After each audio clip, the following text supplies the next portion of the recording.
Imagine, अगर जो hero दुनिया को बचाने के लिए बुलाया गया था वो शांति वाली जिंदगी जीने वाला निकला, जबकि वो अपनी छोटी सी फार्म की देखभाल कर रहा था। वहीं दूसरी तरफ खूबसूरत डीमन क्वीन ने दुनिया पर कब्जा कर लिया था, हर रेस को अपने शासन में ला लिया। इंसान भी उसकी गुलामी में आ गए थे और हीरो को भूल गए थे। ये सब कुछ हो रहा था जब लेजेंडरी हीरो अपनी शांतिपूर्ण जिंदगी जी रहा था। मगर असली प्रॉब्लम यह थी कि क्वीन को हीरो को हराना था ताकि वह यह साबित कर सके कि वो सबसे पावरफुल है। उसने अपनी पूरी कोशिश की लेजेंडरी हीरो को ढूंढने की, लेकिन जो उसे मिला वो उतना आसान नहीं था जितना उसने सोचा था। ये एक दुनिया हीरोज, सोर्ड्स और मैजिक की। अभी इस वक्त यहां एक बहुत बड़ी जंग चल रही है जिसमें सारे नेशंस, रेसेस और species of living beings involve है। ये जंग एक डीमन क्वीन ने शुरू की थी जिसका मकसद था सारे लिविंग बीइंग्स को डिस्ट्रॉय करना और पूरी दुनिया को अपने कंट्रोल में लाना। अपनी इन्वेजन को सरप्राइज में और अनइमेजिनेबल पावर के साथ लॉन्च करते हुए डीमन आर्मी अपनी क्वीन के पावर के साथ इतनी स्ट्रांग थी कि कोई भी उनके अटैक्स को रोक नहीं सकता था। वो हर रेस और क्रीचर के एम्पायर्स को एकदम से तोड़ते हुए सिर्फ डेथ, रूइंस और बर्न सिटीज के स्मोक छोड़ते गए। माइटी वॉरियर्स, मेजेस और हीरोज ने काफी कोशिश की उन्हें रोकने की, लेकिन उनकी स्ट्रेंथ डीमन क्वीन के सामने कुछ भी नहीं थी। बहुत जल्दी सिर्फ ह्यूमन रेस बची थी जो रेजिस्टेंस कंटिन्यू कर रही थी। तो डीमन क्वीन ने अपनी आर्मी और रिपल्सिव डीमंस को गैदर किया ताकि एक फाइनल बैटल हो सके जिसमें वो पूरी दुनिया पे अपना राज जमा सके।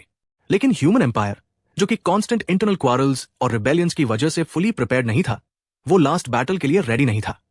पहली डिफीट्स के बाद उनका एम्पायर उतना ही गिर गया जितना उनका डिफेंस।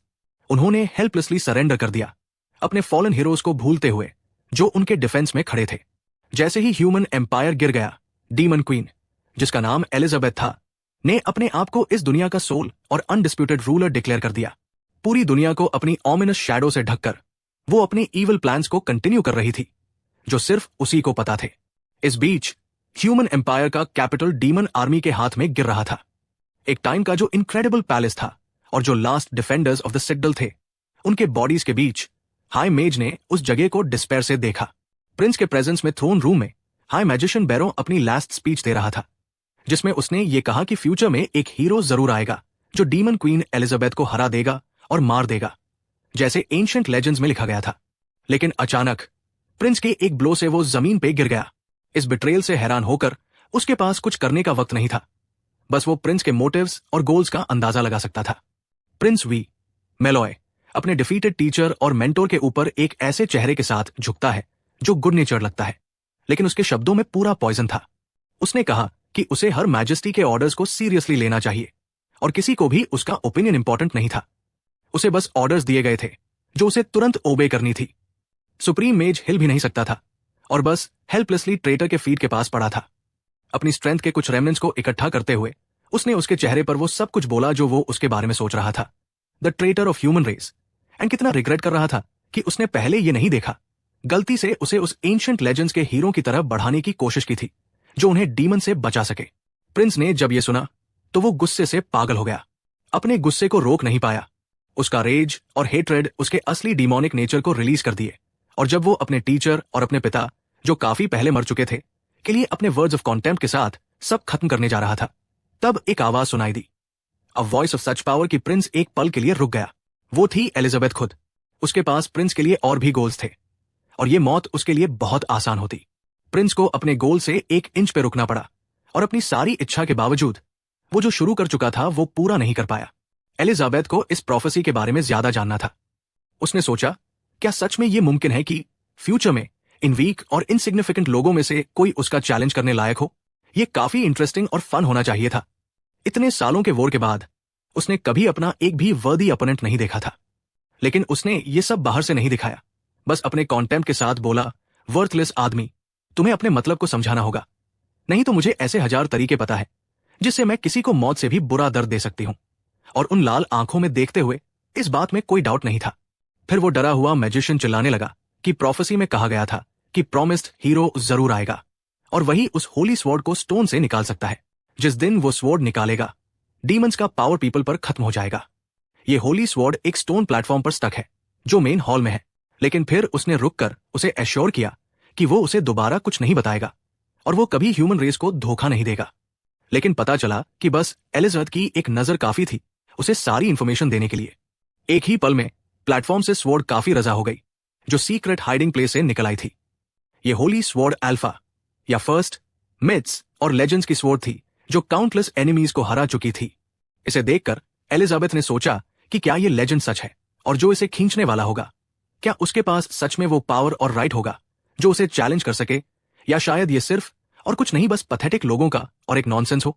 लेकिन जब उसने स्वॉर्ड के हिल्ट को छुआ तो उसने इसके काफी ज्यादा पावर और पोटेंशियल को महसूस किया। अपने थॉट्स में डूबी हुई वो थ्रोन की तरफ चलने लगी। जोर से उसने कहा, कितनी इंटरेस्टिंग बात है। जैसे ही वो थ्रोन के पास एक हल्की सी मुस्कान और आंखों में चमक के साथ पहुंची, उसने कहा कि वो यहां थ्रोन पे बैठी रहेगी जब तक हीरो नहीं आता। और इस तरह शुरू हुआ डीमन क्वीन का रूल। पहले साल में अनेक डीमंस का गार्ड्स उसके थ्रोन रूम के गेट पर खड़े थे ताकि सभी उसके सब्जेक्ट्स को डर और ओबीडियंस में रखा जा सके। लेकिन एक साल बाद कोई भी रिबेलियन करने की हिम्मत नहीं करता और गार्ड्स की गिनती कम होती गई, फिर और भी कम। चौथे साल तक बस कुछ गार्ड्स ही ड्यूटी पर बचे थे। 5वें साल में कोई भी क्वीन के थ्रोन रूम की रक्षा नहीं कर रहा था। टाइम के साथ डीमन क्वीन के सीमिंगली क्रूएल रूल को दुनिया के लोगों ने अपनाना शुरू कर दिया और सिटीज में लाइफ और प्रॉस्पेरिटी वापस आने लगी। बसलिंग कॉमर्स स्ट्रीट्स भर गया था और हर तरह के क्रीचर्स अपने काम में व्यस्त थे। डीमंस, एल्व्स, बीस्टमैन, ह्यूमंस, सभी का इस दुनिया में अपना जगह थी। डीमन क्वीन के लीडरशिप में सभी रेसेस के बीच पुरानी डिस्प्यूट्स और हॉस्टिलिटी खत्म हो गई थी।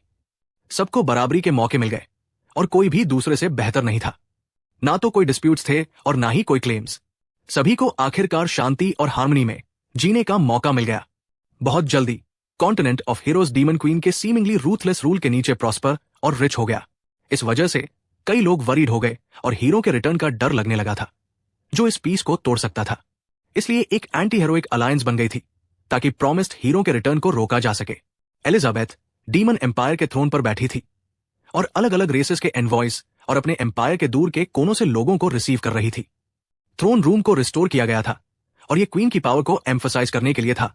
गेस्ट्स का एक ही सवाल था, तो प्रॉमिस्ड हीरो के बारे में कोई न्यूज है? ट्वाया, जो एल्वन रेस का चांसलर थी, उन्होंने उन्हें बताया कि उन्होंने ऑलरेडी सभी वुड इंसेक्ट्स को सर्च में लगा दिया था, लेकिन उन्हें प्रॉमिस्ड हीरो के बारे में कुछ भी नहीं मिला। हाइमरडिंगर, जो ड्वार्फ रेस का चांसलर था, ने कहा कि ड्वार्फ्स इतनी अच्छी तरह से इंफॉर्मेशन कलेक्ट नहीं करते, लेकिन उन्होंने सभी वेपन शॉप से इंफॉर्मेशन इकट्ठा की थी और इस रिसर्च के मुताबिक कोई सस्पिशियस पर्सन नहीं था। फिर ह्यूमंस का रिप्रेजेंटेटिव एरिस्टोटल बोला और उसने स्मग और प्राउड होकर कहा कि उसे लगता है कि चाहे प्रॉमिस्ड हीरो आए भी वो सबका सामना नहीं कर सकेगा।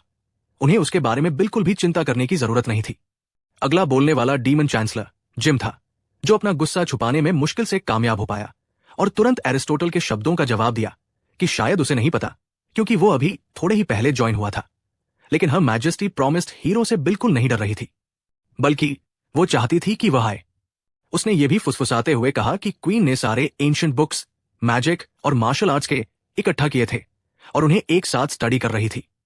बीस्टमैन चांसलर ने भी एक रेवरेंट विस्पर के साथ कहा कि हर मैजेस्टी हीरोज कॉन्टिनेंट को कुछ ही सेकंड्स में डिस्ट्रॉय कर सकती थी। एल्फ ने कहा कि सब बैरों की प्रोफेसी की वजह से हो रहा है, ये सब नॉनसेंस है और हर मैजेस्टी के साथ वो बस प्रॉमिस्ड हीरो को मार सकती थी। उसी समय एक आवाज सुनाई देने लगी डोरवे से और एक क्लमजी ओल्ड आदमी रूम में एंटर कर गया, चिल्लाते हुए, cancel the hero, cancel the hero. Heimerdinger बस थोड़ा थक कर बोला कि जब भी कोई बैरों के बारे में बात करता है वो तुरंत आ जाता है, जैसे कि फेमस से में होता है। लूज शर्ट और पिंक अंडरपैंट्स पहने वाला बैरो स्मिथ रूम में घूम रहा था, लाउडली चिल्लाते हुए। एक समय में ह्यूमन रेस का हाई मैजिशियन और प्रीस्ट, अब वो डीमन क्वीन का फैन क्लब प्रेसिडेंट और प्रॉमिस्ड हीरो के खिलाफ एसोसिएशन का मेंबर बन गया था। एक टाइम में ह्यूमन रेस की शान और बिहेवियर का रोल मॉडल, अब वो डीमन क्वीन का हेंचमैन और पेटी सिकोफेंट बन गया था। एलिजाबेथ की एक भी फिंगर स्नैप से शक्तिशाली मैजिकल पावर उसके हाथ से रिलीज हुई।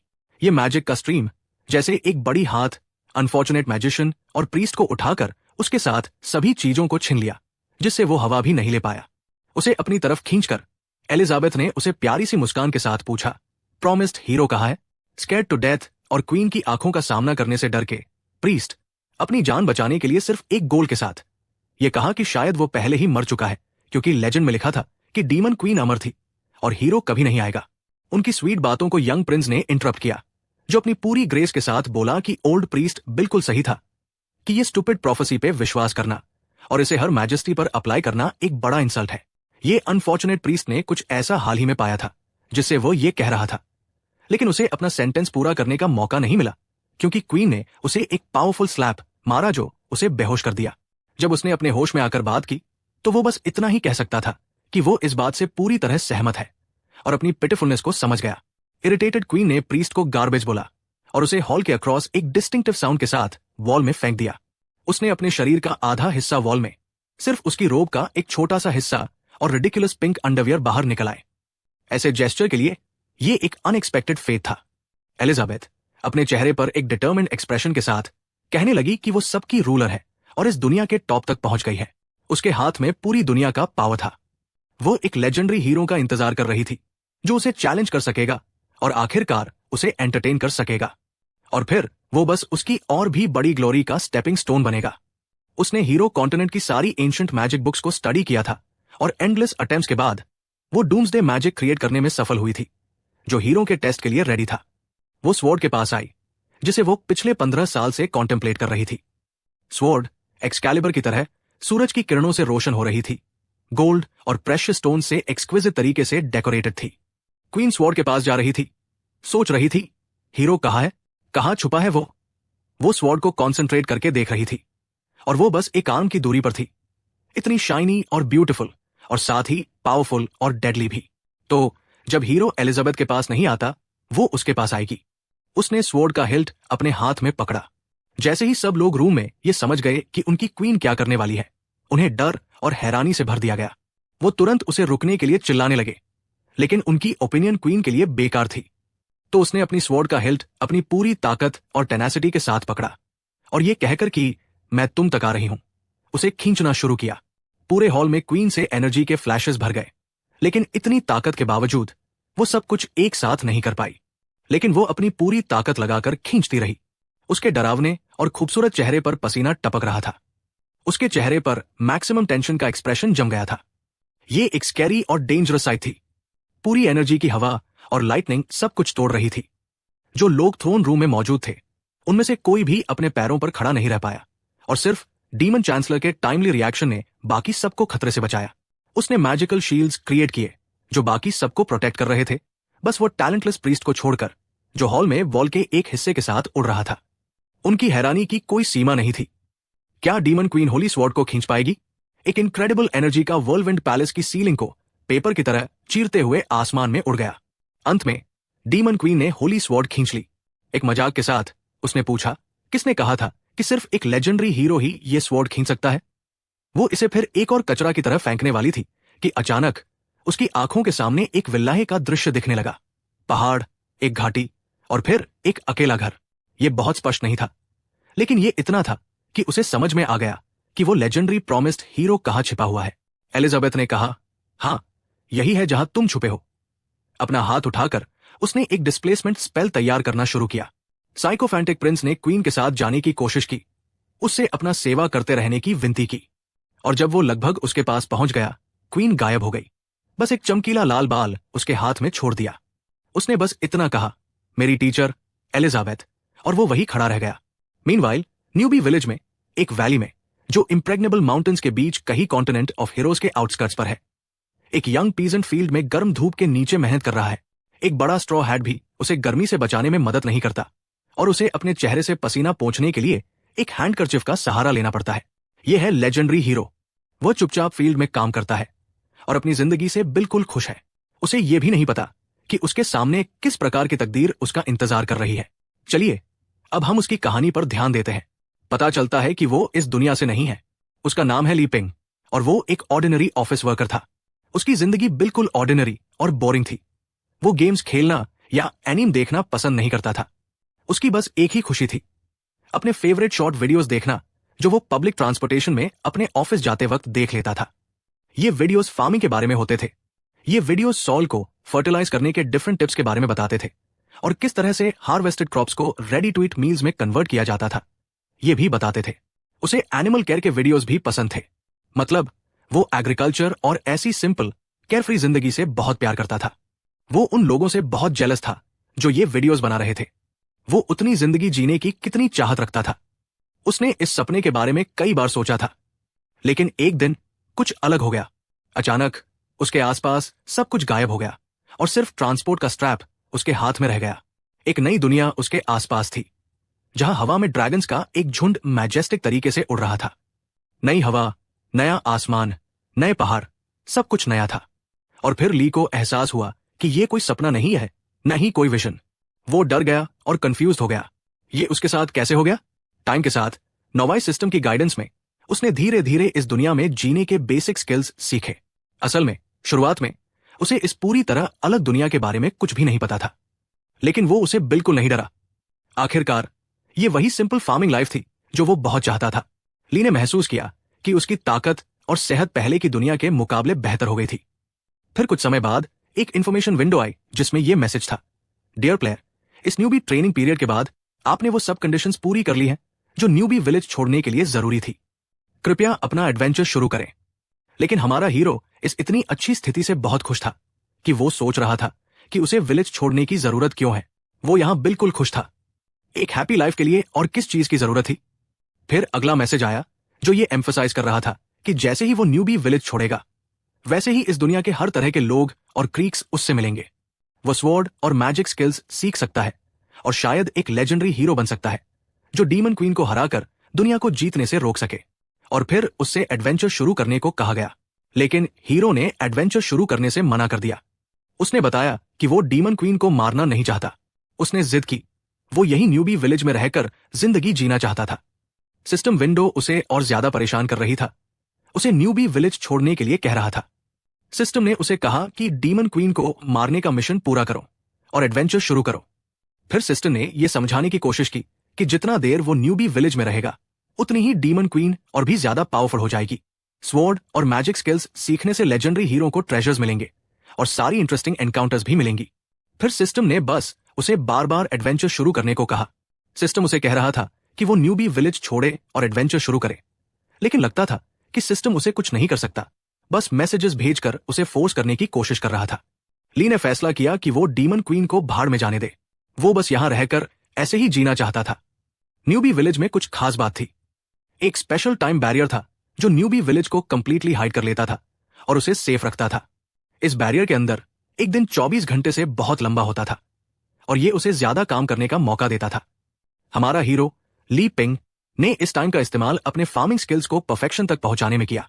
उसने बहुत एक्सपीरियंस गेन किया और अपनी फिजिकल स्ट्रेंथ को बढ़ाई। उसने फॉरेस्ट में हंटिंग भी की, जहां उसने आर्चरी और एजाइल मूवमेंट को मास्टर कर लिया। उसने सीखा कि वो एक शैडो की तरह साइलेंट और इनविजिबल हो सकता है। उसने ऑब्जेक्ट मेकिंग में भी मास्टरी की। उसने बहुत समय मेडिटेशन और रिफ्लेक्शन में बिताया, जिससे उसकी स्पिरिचुअल पावर भी बढ़ गई। वो अभी भी स्वॉर्ड और मैजिक के बारे में कुछ नहीं जानता, लेकिन उसे फर्क नहीं पड़ता था क्योंकि वो एडवेंचर पर नहीं जा रहा था। उसे न्यूबी टास्क से जो पॉइंट्स मिले, उनसे अपना परफेक्ट हाउस बनाया। ये चलता रहा जब तक एक दिन अचानक जो बैरियर विलेज के आसपास था वो फट गया और ली के लिए एक आखिरी गुस्से वाला मैसेज छोड़ गया। कितने स्टूपिड हो तुम।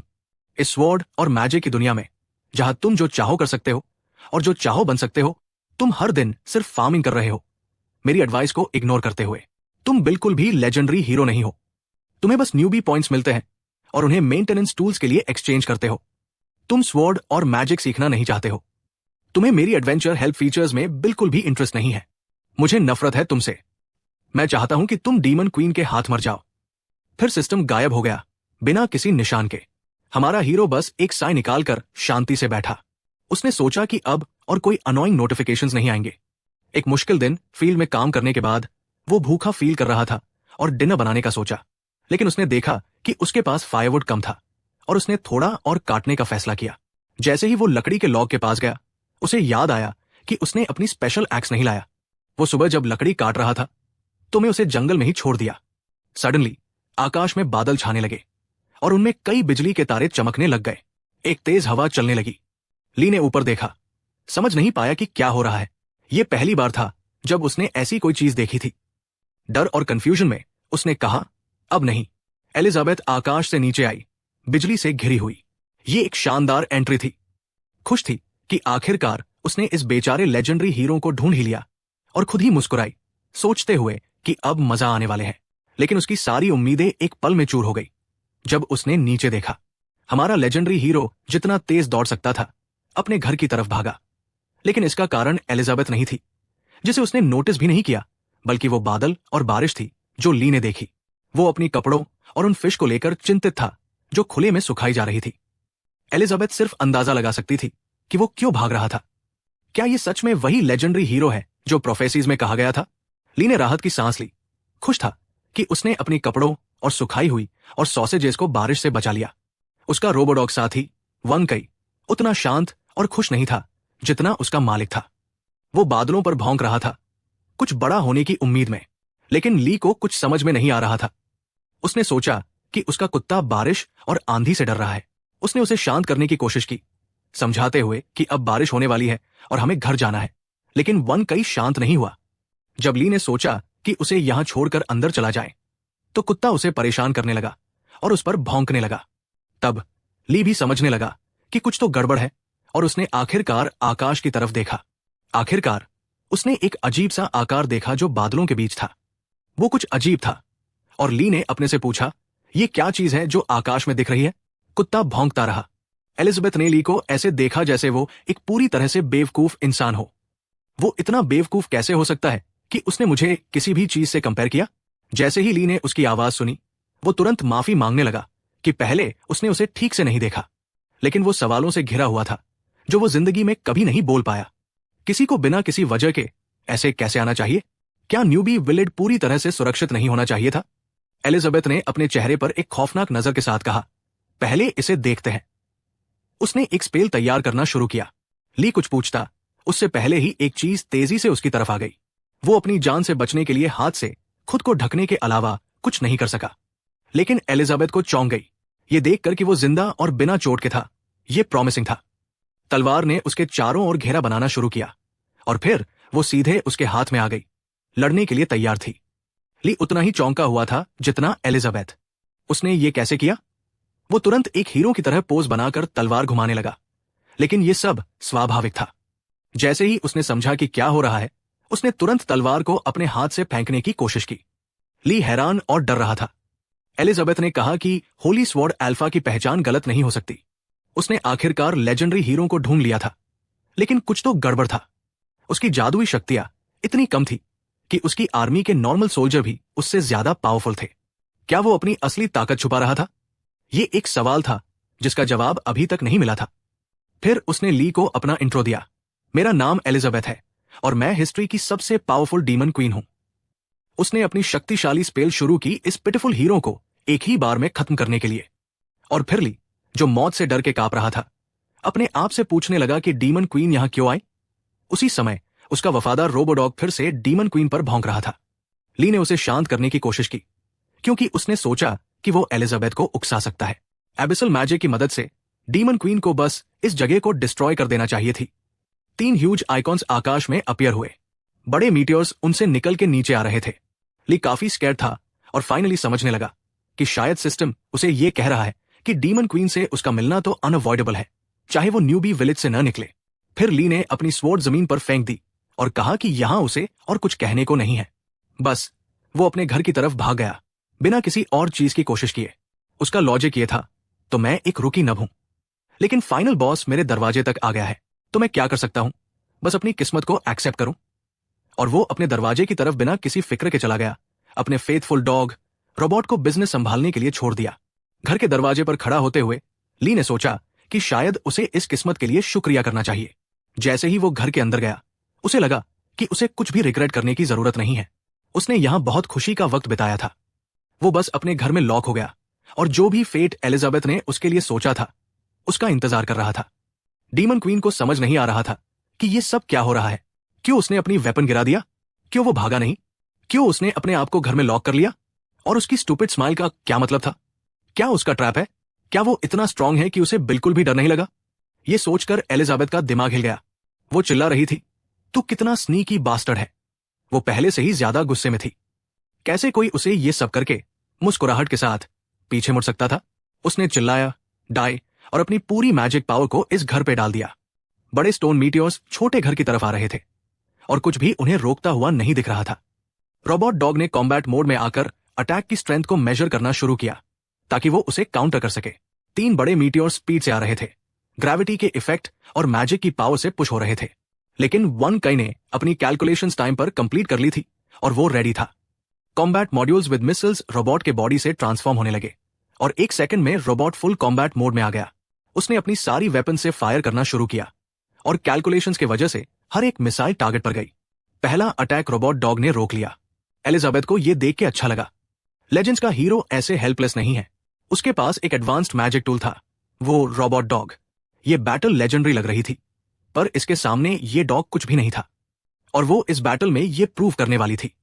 वो फिर से एक पावरफुल स्पेल प्रिपेयर करने लगी, एपोकैलिप्टिक मैजिक का यूज करते हुए। वो पूरे कॉन्टिनेंट को डिस्ट्रॉय करने वाली थी। उसने डॉग को बोला कि उसका इंटरेस्ट अब उसके कैपेबिलिटीज टेस्ट करने में नहीं था और अब वो इसे यही खत्म करने वाली है। उसने एक incredibly large meteor of pure energy summon की।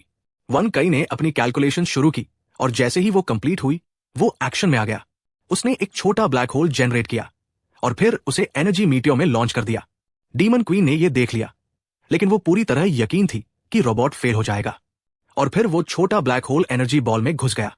एलिजाबेथ अपने आप में मुस्कुराई, कॉन्फिडेंट थी कि वो और ये रोबोट डॉग अर्थ के एक टुकड़े के साथ डिस्ट्रॉय हो जाएगा। लेकिन कुछ गलत हो गया। अचानक एनर्जी बॉल डिसिपेट होना शुरू हुआ और वो बिना कोई नुकसान किए गायब हुआ। डीमन क्वीन शॉक हो गई। उसकी एपोकैलिप्टिक मैजिक काम नहीं की। ये कैसे हो सकता था? वो समझ नहीं पा रही थी कि क्या हुआ। ये कभी नहीं हुआ था। लेकिन एक और सवाल उसके दिमाग में था। वो हीरो अपने घर के अंदर क्या कर रहा था? वो कुछ भी सोच नहीं पा रही था और वो बस अपने बिस्तर पर लेटकर अपनी मौत को इंतजार कर रहा था, अपनी जिंदगी के खुशियों को याद करते हुए। सरप्राइज्ड, एलिजाबेथ ने जमीन की तरफ उतरना शुरू किया। वन कई उसे बाग कर रहा था। एलिजाबेथ ने रोबोट डॉग को क्यूरियोसिटी से देखा। वो सोच रही थी कि ये क्या क्रीचर है। वन कई फाइट के लिए रेडी था और उसके चेहरे पर परफेक्ट एक्सप्रेशन था। थोड़ी देर के लिए सोचकर एलिजाबेथ ने हंसना शुरू किया। ये अनएक्सपेक्टेड था, लेकिन आखिरकार ये वो थी जो अपने अपोनेंट को अंडर एस्टिमेट कर गई। कितना आयरॉनिक था। उसने डिसाइड किया कि वो ये काम मैन्युअली करेगी, बिना किसी मैजिक के, बस अपनी अनरियल फिजिकल स्ट्रेंथ का यूज करते हुए। एलिजाबेथ ने अपने विंग्स स्प्रेड किए और हैंड टू हैंड कॉम्बैट के लिए तैयार हुई।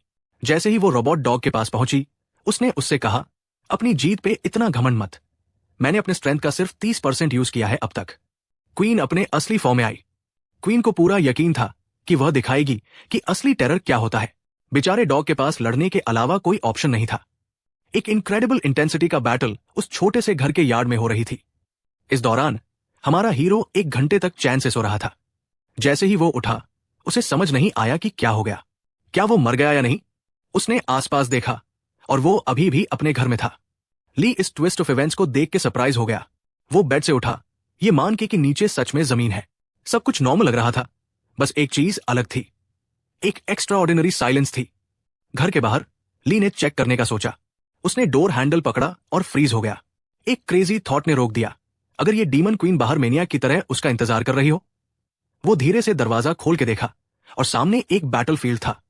एक ऐसी बैटल जो अभी खत्म हो चुकी थी। धुआं के गुब्बार हर जगह था, पर वो धीरे धीरे क्लियर हो रहे थे। जैसे ही धुआं क्लियर हुआ, ली ने देखा कि एलिजाबेथ ने अपने हाथों में एक बैडली डैमेज्ड वन कई को पकड़ा थी। ली सिर्फ अपने फेथफुल फ्रेंड का नाम चिल्ला पाया जब डीमन क्वीन ने रोबोट डॉग को तोड़ दिया। फिर एलिजाबेथ ने रोबोट को थ्रो किया और ली की तरफ जाने लगी, थोड़ा मॉक रिग्रेट के साथ। उसने कहा कि कितना शर्मिंदा है वो कि उसका मैजिक टूल, जिससे वो बहुत प्राउड था, वो उसने बिल्कुल तोड़ दिया। जैसे हमेशा डर से भरा ली उससे ये बोलने लगा कि कुछ नहीं हुआ। वो उसे काम डाउन करने के लिए कह रहा था। एलिजाबेथ बहुत थकी हुई थी। उसे यकीन नहीं हो रहा था। क्या सच था? वो मुश्किल से अपने आप को संभाल रही थी। वो टेंशन और थकान से कांप रही थी। क्या ये उसका एंड था, जैसा प्रोफेसी ने कहा था? ये कितना ह्यूमिलिएटिंग था कि वो इतने बेकार हीरो से हार गई थी, जो उससे फाइट तक करने नहीं आया। कुछ कदम भी ना चलते हुए एलिजाबेथ थक कर गिर गई। लेकिन ली ने अपने डर को पार किया और क्यूरियोसिटी से पूछा कि एलिजाबेथ के साथ क्या हो गया। उसे अंदाजा नहीं था कि उसने कितनी बड़ी मुसीबत से बच के निकला है। वो उसके पास गया, धीरे से उसके कंधों से उठाते हुए। ली ने उससे पूछा कि क्या वो जिंदा है, लेकिन उसने कोई जवाब नहीं दिया। तभी कुछ अजीब होने लगा एलिजाबेथ के साथ। उसके डिमोनिक हॉर्न्स और विंग्स धीरे धीरे गायब होने लगे, जैसे कभी थे ही नहीं, क्योंकि उसका पूरा आर्मोर डिमोनिक आर्मोर था। जो उसके पावर से सपोर्ट होता था, वो भी गायब होने लगा। ली को समझ नहीं आया। उसके कपड़े धीरे धीरे गायब हो रहे थे, और जब कुछ भी नहीं बचा तो वो एक अजीब सीन बन गया। इसने ली की नाक से अच्छा खासा खून निकाला, लेकिन आखिरकार उसने अपने आप को संभाल लिया। कुछ देर बाद हम देखते हैं एलिजाबेथ बेड पर थी। ली बहुत ज्यादा स्मार्ट नहीं था, लेकिन फिर भी उसने अपने अनएक्सपेक्टेड गेस्ट को हैंडकफ में डाल दिया था ताकि वो अपने आप को अनएक्सपेक्टेड इवेंट से बचा सके। एलिजाबेथ आखिरकार उठी और उसका शौक बिल्कुल ना जाने वाला था। वो कैसे अभी भी जिंदा थी? वो डीमन क्वीन थी जिसने दुनिया को डर में रखा था और कभी हारी नहीं। अब वो अपनी पहली ह्यूमिलिएटिंग और पेनफुल डिफीट का सामना कर रही थी। वो सोच रही थी कि क्यों इस मौके फायदा उठाकर उसने उसे मार क्यों नहीं दिया? क्यों उसने उसे बंधन में डाल दिया था? क्या ये अपने पावर को सबको दिखाने के लिए था, या इसके पीछे कोई और कारण है? क्वीन बिल्कुल कंफ्यूज थी और उसने अब इस अजीब हीरो को समझना बंद कर दिया था, लेकिन उसे कुछ करना जरूरी था। उसने अपनी ताकत इकट्ठी करनी शुरू की, लॉक तोड़ने के लिए। उसने अपनी पूरी ताकत इकट्ठी कर ली और डिसाइसिव ब्रेक थ्रू के लिए गई, और कुछ नहीं हुआ, बिल्कुल कुछ नहीं। क्वीन ने उन्हें देखकर उदासी से देखा। फिर से एक लेजेंडरी क्लास आर्टिफैक्ट जो उसने कभी नहीं देखा। उसको सब कुछ उसके सामने बेकार लग रहा था। क्या करूं? मैं हीरो को अंडर एस्टिमेट कर गई। अगर मैं बस जान पाती ये लेजेंडरी हीरो कितना पावरफुल है। वो अपने आसपास रूम को देखने लगी। रूम उन चीजों से भरा था जो उसने कभी नहीं देखी। एक चेस्ट नाइट, एक पोकेमोन, एक डेक ऑफ कार्ड्स। वो सोचती रही कि ये अजीब चीजें सिंपल नहीं हो सकती। ये हीरो शायद उससे ज्यादा इविल और डेंजरस है जितना उसने सोचा था। उसने ली को काफी अंडर एस्टिमेट किया था। अपने ख्यालों में डूबा हुई वो समझ नहीं पाई कि वक्त कैसे गुजरा। ली दरवाजे से मुस्कुराते हुए आया। उसने अपने पीसफुल इंटेंशंस दिखाने की कोशिश की। उसने एलिजाबेथ से पूछा, क्या तुम अभी जगी? उसका एक प्लान था। एलिजाबेथ बहुत वेरी थी। उसने कहा, अगर वो उसे मारना चाहता है तो वो उससे कभी भी मर्सी नहीं मांगने वाली। इसी बीच ली सोच रहा था डीमन क्वीन सच में डेंजरस है, लेकिन ये उसका सर्वाइवल का सिर्फ एक चांस है। ली ने एलिजाबेथ से पूछा, क्या वो मारने के बजाय बात करना चाहेगी? उसने ये जस्टिफाई किया कि उसने उसे हैंडकफ में डाला था सिर्फ प्रिकॉशनरी मेजर के लिए, क्योंकि वो काफी स्करी लग रही थी और ली अपने आप को संभाल नहीं पाया। उसने खुद को जस्टिफाई करते हुए कहा कि वो शायद गलत समझ रही है। वो बिल्कुल भी स्कैरी नहीं है, बस फॉर्मिडेबल लुकिंग है। एलिजाबेथ को समझ में नहीं आया कि ली क्या कह रहा है। उसने ली को कंफ्यूज्ड नजर से देखा। ली ने उसे एश्योरेंस दिया कि ये एक मिसअंडरस्टैंडिंग थी। वो उसके कफ्स तुरंत खोल देगा और वो दोनों शांति से बात करेंगे। बट एलिजाबेथ की नजर में ये सब कुछ इस तरह से लग रहा था। वो सोच रही थी कि ली बहुत चालू और इंसीडियस है। वो शुरू में सॉरी होने का नाटक कर रहा है, और वो सोच रही थी कि वो कितनी है कि वो समझ रही थी कि वो एक हीरो के लिए वर्दी हो अपोनेंट है। उसे लगा कि अगर वो सर्वाइव करना चाहती है तो जो कुछ ली कहेगा वो उसे करने पड़ेगा, वरना वो उसे मार डालेगा। उसने उसे देखा, सोच रही थी कि वो डीमन क्वीन को धमकी कैसे दे सकता है। ली ने कफ्स खोल दिए और कहा कि उसके कोई बुरे या गंदे इंटेंशंस नहीं थे। एलिजाबेथ ने अपने आप में सोचा कि ये सिचुएशन उसके लिए काफी अनफेवरेबल है, लेकिन स्ट्रॉन्ग पर्सनालिटीज समझते हैं कब झुकना है और कब ठोकना है। उसने डिसाइड किया कि वो अभी उसे अपने अंडर रहेगी, लेकिन बाद उसकी एरोगेंस का बदला लेगी।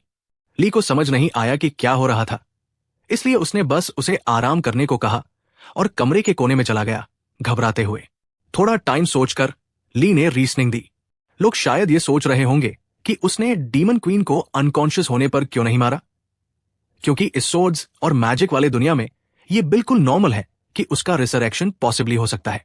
मुर्गे और मछली को मारना एक बात है, लेकिन एक इंसान को मारना कैसे? लेकिन उसके जहन में यह था कि हीरो और डीमन क्वीन के बीच के कॉन्फ्लिक्ट को रिजॉल्व करने के लिए जरूरी नहीं कि वॉर हो। जब तक वो उसे थ्रेट नहीं बनाता, वो उसे अपना दोस्त बना सकता है और वो दोनों खुशी से अपनी जिंदगी बिताएंगे। ख्यालों में डूबा हुआ वो अपनी प्लान्स पर काफी एक्साइटेड हो गया। एलिजाबेथ ने उसे मॉकरी समझा। ली ने अपने वफादार दोस्त के टूटे हुए हिस्से को टेबल पर देखा। वो उदासी से बोला, तुम्हारी तो हालत बुरी है दोस्त। एलिजाबेथ बिस्तर पर बैठी, जितना हो सके सबमिसिव होने की कोशिश कर रही थी। जब उसने ली को अपने रोबोट को उठाए देखा तो उसने पूछा कि क्या ये उसका सबसे ज्यादा पावरफुल मैजिकल वेपन है। उसे लगा कि ये उसका सबसे पावरफुल टूल होगा, और जब उसने इसे डिस्ट्रॉय किया है तो वो नया टूल नहीं बना पाएगा। उसे बस रिवेंज लेने का सही वेट करना है। ली ने जवाब दिया कि ये कोई मैजिक टूल नहीं है, ये बस एक छोटी सी चीज थी जो उसने यहां रहते हुए बनाई। वो सिर्फ बोर हो रहा था इसलिए बनाई, और ये उसने अभी हाल ही में बनाई था। एलिजाबेथ ने जो सुना वो उसके लिए काफी था, और उसने सब कुछ अपने तरीके से समझ लिया। वो पहले से ही सोच चुकी थी कि वो इस हीरो के साथ क्या करेगी। वो मौत के सपने देखेगा, लेकिन वो सपना कभी पूरा नहीं होगा। इस बार वो इंसान होगा जो अपनी मैजिक ट्रिक्स के बिना वीक होगा, और वो अपने हैंडकफ्स के बिना अब इसके मैजिक का इस्तेमाल करके अपनी खोई हुई ताकत जल्दी से वापस पा सकती थी। अब उसे ऐसा लगा जैसे उसने अपना सबसे पावरफुल मैजिकल टूल खो दिया है। ये मानो अपने दाहिने हाथ को खोने जैसा था। अब पावर का बैलेंस उसी के हक में था। एलिजाबेथ अपने प्लान को अंजाम देने ही वाली थी, लेकिन उसने सिर्फ इतना कहा, जो कुछ मैंने तोड़ दिया उसके लिए माफ करना। ली ने उसकी तरफ देखा तक नहीं, और जो कुछ भी उसके पीछे हो रहा था उससे पूरी तरह अनजान था। वो बेफिक्र अंदाज में वन कई का मेमोरी कार्ड निकाल रहा था। उसने एलिजाबेथ को यकीन दिलाया कि सब कुछ ठीक है और रोबोट के टूटने का कोई फर्क नहीं पड़ता, क्योंकि मेमोरी कार्ड तो बच गया था। एलिजाबेथ ने सोचा कि अब यह वक्त है इस लेजेंडरी हीरो को मिटा देने का। उसने अपनी ताकत इकट्ठा करना शुरू कर दिया, और उधर ली बेपरवाह अंदाज में बोलता रहा कि बॉडी को रिपेयर किया जा सकता है। उसने एक ड्रॉर खोला जिसमें 6 नए और डिसेबल्ड रोबोट्स थे, जो उसने पहले से बनाए थे ताकि उसे कोई चिंता ना हो। उसके पास सब कुछ कंट्रोल में था, और वो मुस्कुराते हुए खुश था कि अपनी गेस्ट को उतना नाराज नहीं किया जितना वो सोच रहा था। यह सुनकर एलिजाबेथ शॉक और डिसअपॉइंटमेंट में डूब गई। उसे समझ नहीं आ रहा था कि ये कैसे हो सकता है। वो मुश्किल से एक रोबोट को हरा पाई थी, और अब यहां 6 और आ गए। उसे ये सब हार मानने जैसा लगा। ली बेपरवाह अंदाज में एक रोबोट उठाता है, बिना कुछ सोचे मेमोरी कार्ड डालकर उसे चालू कर देता है। देखते ही देखते वन कई जिंदा हो गया। ली एलिजाबेथ को बताने लगा कि अपने कंपेनियन को रखना कितना मजेदार है, लेकिन कभी कभी वो नॉटी हो जाता है, इसलिए वो अक्सर इसे सिर्फ घर पर ही चालू करता है। इस दौरान वन कई खुशी से अपने ओनर के आसपास कूदने लगा। एलिजाबेथ के नजरिए से ली की ये बेपरवाह बातें ताना और धमकियां जैसी लग रही थी, और ये खुशमिजाज रोबोट उसके लिए कोई राहत नहीं था। वो बेड पर बेबसी से बैठी रही। ये सब उसके लिए संभालना मुश्किल हो रहा था।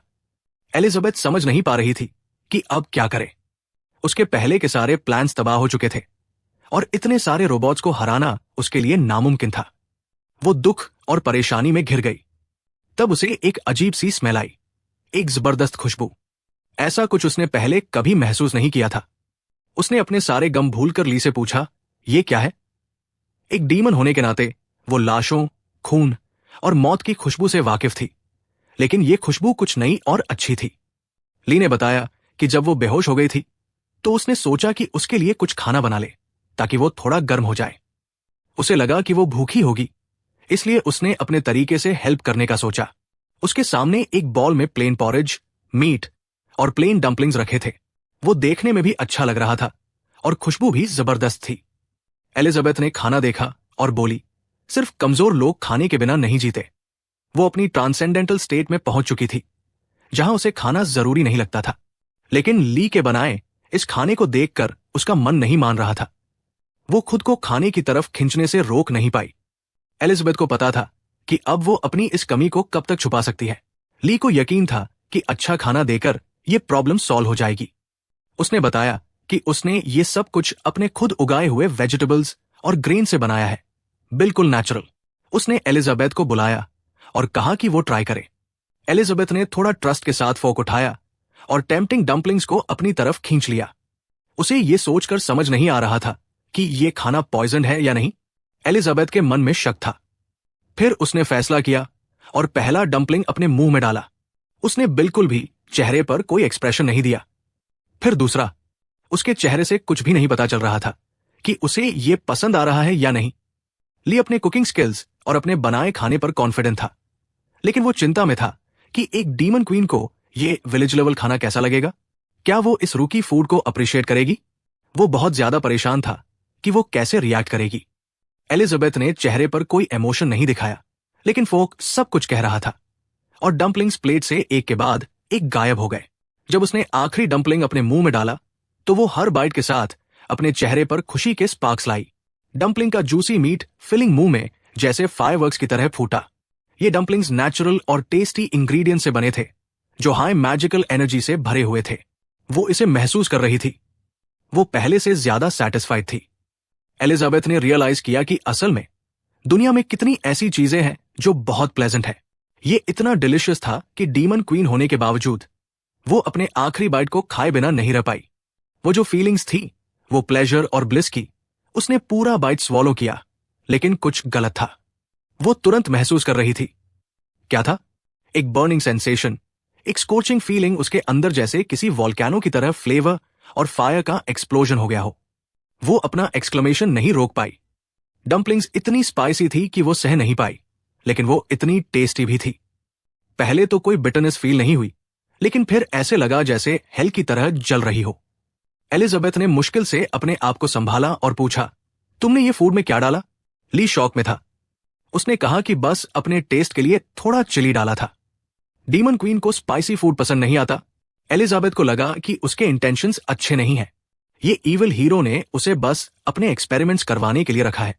लेकिन ली के पास अपना सल्यूशन था। उसने कहा, मेरे पास एक सल्यूशन है, तुम बस मेरा स्पेशलिटी पॉरेज ट्राई करो। ली मुस्कुराते हुए पहले उसे पॉरेज के इंग्रेडिएंट्स के बारे में बताया। उसमें उसने अंडा और लीन पोक डाला था। ली श्योर था कि ये पॉरेज उसके मुंह की जलन को शांत कर देगा। एलिजाबेथ ने गुस्से और डिस्ट्रस्ट के साथ उसे देखा। कितना चालाक है ये, पहले पॉइजन खिलाया और फिर एंटीडोट दे रहा है। उसने सोचा कि वो उसे अपने हाथ में खेल रहा है। सब कुछ बहुत स्ट्रेंज था। वो डिस्कम्फर्ट महसूस कर रही थी, लेकिन उसके मुंह में जो जलन थी वो इग्नोर नहीं कर सकती। उसने स्पून उठाया और थोड़ा पॉरेज लिया। पहले उसने उसका टेस्ट लेना चाहा, फिर फाइनली उसने खा लिया। वो पहले नहीं समझ पाई कि वो कैसा फील कर रही थी, पर फिर एक मोमेंट में वो सेवंथ हेवन में चली गई थी। ये कॉन्ट्रास्ट ऑफ फ्लेवर्स उसे जोर से महसूस हुआ। उसका दिल भर गया, जैसे वो एक शाइनिंग एंजल हो। आंखों से जो आंसू गिर रहे थे वो कभी भी नहीं आए थे। ये फीलिंग्स उसे इतना पीस और कंफर्ट दे रही थी कि वो बस चाह रही थी कि ये रुके ना। ये फीलिंग्स उसे पूरी तरह से बदल गई थी। उसकी बॉडी और माइंड का हर मॉलिक्यूल चेंज हो गया था। अब दुनिया को जीतने और सबको एनस्लेव करने की जो सोच थी वो बिल्कुल बेकार लग रही थी। अब वो बस अपने आप को छोटी सी रीति समझ रही थी, जैसे एक छोटी सी रेत का दाना हो जो यूनिवर्स के सामने कुछ भी नहीं। उसने अपने आप को डिस्कवर किया। एलिजाबेथ बेड पे बैठी और ली को ध्यान से देखा। उसने उससे कहा, अब प्रेटेंड मत करो, सच बताओ कि तुम क्या चाहते हो। ली ने मुस्कुराते हुए उससे सीधा पूछा, तुम्हें क्या लगता है, क्या हम दोनों एक्सपेरिमेंट कर सकते हैं, ये देखने के लिए कि एक हीरो और डीमन क्वीन पीसफुली कोएग्जिस्ट कर सकते हैं? एलिजाबेथ को लग गया कि वो अब समझ गई थी उसके इंटेंशंस। वो एक ईविल हीरो था जो उसे सिर्फ अपने एक्सपेरिमेंट्स के लिए इस्तेमाल कर रहा था। वो उसे कह रहा था कि वो उसे स्ट्रांग बना देगा ताकि वो उसे हरा के दिखा सके। ली को समझ नहीं आया कि एलिजाबेथ की एक्सप्रेशन में क्या हो रहा था। उसने पूछा, क्या तुम्हें प्रॉब्लम होगी अगर मैं तुम्हें और डिलिशियस मील्स बनाना जारी रखूं? एलिजाबेथ ने गुस्से में होकर सोचा, मैं शायद मर जाऊं, पर यह कभी नहीं होने दूंगी। वो डीमन क्वीन है, ये उसकी इज्जत की बात थी। वो कैसे इस गंदे मजाक को बर्दाश्त कर सकती थी? लेकिन अपने गुस्से को शांत करते हुए वो कही, छोड़ो। ली को समझ नहीं आया कि क्या हो रहा था। क्या वो उसे मारने वाली थी? उसे डर लगा। सब कुछ उसके प्लान के खिलाफ हो रहा था। ली खड़ा था, कॉन्फ्यूज था, और एलिजाबेथ बेड से उठने लगी। वो बेड पे खड़ी हुई, नीचे देखा और कहा, मुझे सुनो, जैसे उसके पास कोई और चॉइस हो। उसने कहा कि वो उसके टर्म्स को मानती है, लेकिन ये बता दूं कि वो इस डिसीजन ली डर के नहीं, अपनी पावर के पिनेकल को अचीव करने के लिए ये कर रही है। ली अभी भी कंफ्यूज था कि ये सब क्या हो रहा था। वो सोच रहा था कि डीमन क्वीन को उससे डर कैसे हो सकता है। फिर वो अपने ही थॉट्स में उलझ गया। एलिजाबेथ ने गुस्से से उसे ये कहा कि ये मत समझना कि वो अपने सिर को झुका के उसके आगे सबमिसिव हो जाएगी। जब तक वो यहां रहेगी, उसकी इज्जत, जो कि डीमन क्वीन होने की थी, कभी भी नीचे नहीं गिर सकती। डरते हुए उसने कहा कि अगर उसने उसकी बात नहीं मानी तो वो उसे सजा देगी और उसको तबाह कर देगी, चाहे उसे अपना सब कुछ दांव पर लगाना पड़े। ली ने बस हार मान ली थी अपने बेकार कोशिशों में सब समझने की। उसने कहा कि उसे सब समझ आ गया है, बस वो चाहता था कि वो दोनों अच्छे से एक साथ रह सके। लेकिन एलिजाबेथ की आंखों का एक्सप्रेशन ये दिखाता था कि वो उसे बिल्कुल भी नहीं समझ रही थी। और न ही उस पर ट्रस्ट करने वाली थी।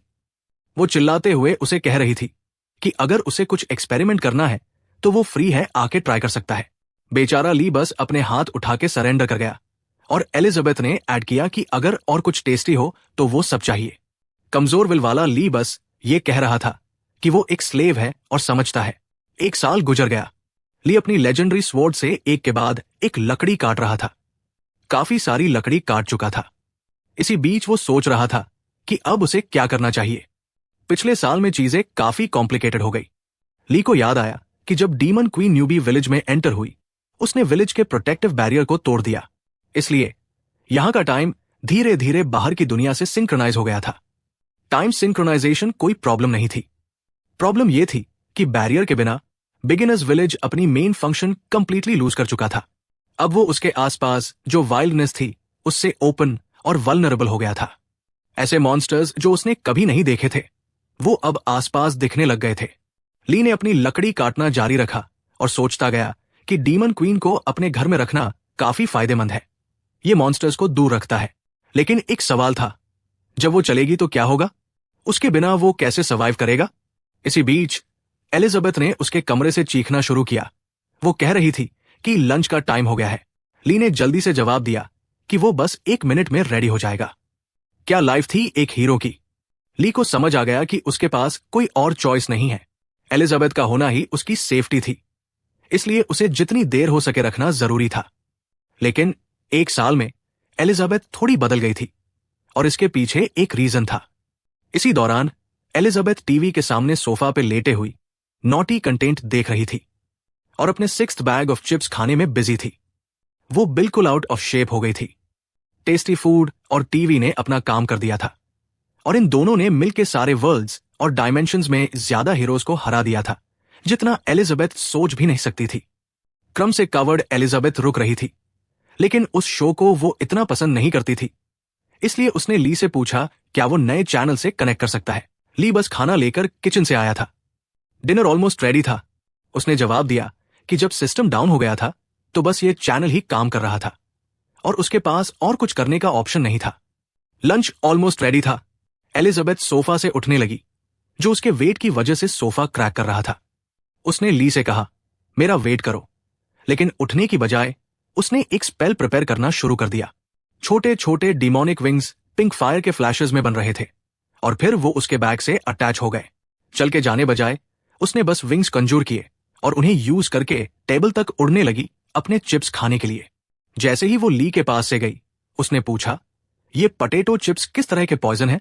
मुझे लगता है जितना खाती हूं उतनी लेजी हो रही हूं। उसे लगा कि ये टेस्टी फूड के नाम पर उसे पॉइजन खिलाया जा रहा है ताकि वो वीक हो जाए। ली बस थक के उससे बोला कि पटेटो चिप्स हाई कैलोरी वाले होते हैं और जो दूसरा फूड वो खा रही थी उसकी वजह से वो फैटी हो गई। वो इतना थका हुआ था। पहले पूरा सुबह लकड़ी काट रहा था, फिर तुरंत डिनर बनाने भागा। एलिजाबेथ ने फिर से उसे पूछा, फैट क्या होता है? वो अपने सूजी हुई टमी को देखने लगी, फिर अपने हाथ से चेक किया। सच में फोल्ड्स काफी बड़े थे, लेकिन उसे ऑलरेडी सोल्यूशन पता था। उसने फिर से स्पेल शुरू की और अपनी मैजिक के इन्फ्लुएंस में वो अपने ऊपर जमा हुआ फैट लूज करने लगी। ली बस उसे साइड से हैरानी से देख रहा था। उसने अपने फैट को एक नेगेटिव एट्रीब्यूट से मैजिकल पावर में बदल दिया था, जो अब उसे ओवरवेल्म कर रही थी। एलिजाबेथ बिल्कुल नॉर्मल तरीके से कह रही थी कि उसने अपने सारे फैट को मैजिकल पावर में कन्वर्ट कर दिया। ली की आंखें बस गोल हो गई थी। वो अपनी मैजिक का ऐसा यूज कर सकती थी। दोनों ने साथ में लंच किया। एलिजाबेथ काफी खुश थी और उसने ली से पूछा कि उसके बारे में क्या सोचता है जब उसने उसके एक और ट्रिक को तोड़ दिया। ली को ऑलरेडी पता था कि क्या कहना है, तो बस उसने सब कुछ अग्री किया और उसे खाना शुरू करने का इन्विटेशन दिया। एलिजाबेथ काफी खुश थी। उसे जो कुछ भी टेबल पे था वो बहुत पसंद आया। उसे ली के बनाए हुए डिशेस काफी पसंद आए और वो शुक्रिया कहते हुए बोली, ली आज का डिनर तो लाजवाब है। वो सब कुछ टेबल पर रखी चीजों को तेजी से खाने लगी।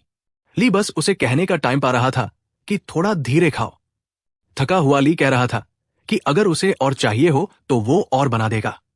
लंच कोई कंपटीशन नहीं था जिसमें यह देखना हो कि कौन सबसे ज्यादा खाता है, और वो सोच रहा था कि एक इनसेशेबल डेविल के साथ रहना कितना थकाने वाला है। एलिजाबेथ ने कुछ और ही सोचा और उसने सोचा कि जब ली ने उसे धीरे खाने के लिए कहा तो शायद वो उसका मजाक उड़ा रहा था, जैसे वो एक पिग हो जो धीरे खाने की वजह से उसे हराना चाह रहा हो। जब ली डेजर्ट लाने के लिए जा रहा था तो एलिजाबेथ ने गुस्से में टेबल को ठोक दिया। वो चीख कर बोली कि बस बहुत हो गया। वो इस मजाक से थक चुकी थी। वो नहीं चाहती थी कि उसे सुअर जैसे ट्रीट किया जाए। उसने ऑलरेडी सोचा था कि इस साल वो उसे 10 बार हराएगी। अब उसके पास काफी एनर्जी थी और वो जंग तक लड़ने को रेडी थी। लेकिन ली ने फ्रिज से एक डेजर्ट निकाला, स्ट्रॉबेरी पुडिंग, जो कि एलिजाबेथ की फेवरेट डेजर्ट है, और उसने अपना सारा गुस्सा भुला दिया। अब वो परफेक्ट पुडिंग ही उसके लिए सब कुछ थी। और उसने कहा कि वो उनकी लड़ाई को बाद में पोस्टपोन कर दे। उसने ली से कहा कि वो पुडिंग जल्दी से दे दे। ली को लगा कि अच्छा है, ये डीमन तो आसानी से मैनेज हो जाती है। जब तक वो उसके लिए टेस्टी खाना बनाता रहेगा वो उसे कभी भी शांत कर सकता था। ये उसके लिए एक डेफिनेटली प्लस था। इसी बीच हीरो के घर से काफी दूर एक इंटेंस लड़ाई हो रही थी। एक ओल्ड वॉरियर और एक लड़की कुछ गोस्ट्स से भाग रहे थे जो उनका पीछा कर रहे थे। वो गोस्ट्स मास्क पहने और हुडेड क्लोक्स में थे, जैसे किसी शिकार को पकड़ने निकले हों। उनमें से एक सबसे पहले उस ओल्ड वॉरियर पर जंप कर गया। उसने एक स्पेल किया और ब्लैक लाइटनिंग फ्यूजिटिव के ऊपर चलने लगा। जैसे ही वो बिल्कुल पास आए, गोस्ट ने कुछ स्पेल बोला और अपना हाथ ब्लैक लाइटनिंग के रिफ्ट में डाल दिया। ब्लैक लाइटनिंग उन्हें घेरने लगी और अब उनका भागना इम्पॉसिबल था। यहीं उन्हें शायद अपनी आखिरी लड़ाई का सामना करना था इन गोस्ट्स के साथ। जैसे जैसे ओल्ड वॉरियर और गोस्ट्स के बीच की लड़ाई तेज होती जा रही थी, वही ली की लाइफ एलिजाबेथ के साथ कुछ भी नॉर्मल नहीं थी। जब लग रहा था कि सब सेटल हो गया है, तभी एक नया चैलेंज सामने आ गया। अब जबकि गोस्ट्स उनके पास आ रहे हैं, क्या होगा? और एलिजाबेथ का रिएक्शन कैसा होगा? क्या और भी क्योस आने वाला है? इस क्रेजी एडवेंचर के नेक्स्ट पार्ट में डाइव करने से पहले मैं आपसे एक सवाल पूछना चाहता हूं। अगर आप ली होते तो एक डीमन क्वीन को कैसे हैंडल करते जो अपने फैट को मैजिकल पावर में बदल सकती हो? अपने आंसर्स नीचे कमेंट्स में डालिए। अगर आपको ये स्टोरी अब तक पसंद आई हो तो लाइक बटन दबाइए और सब्सक्राइब कीजिए ताकि आप नेक्स्ट पार्ट मिस ना करें। और भी ट्विस्ट्स, टर्न्स और शायद कुछ और डीमन पावर्ड सरप्राइजेस आपका इंतजार कर रहे हैं।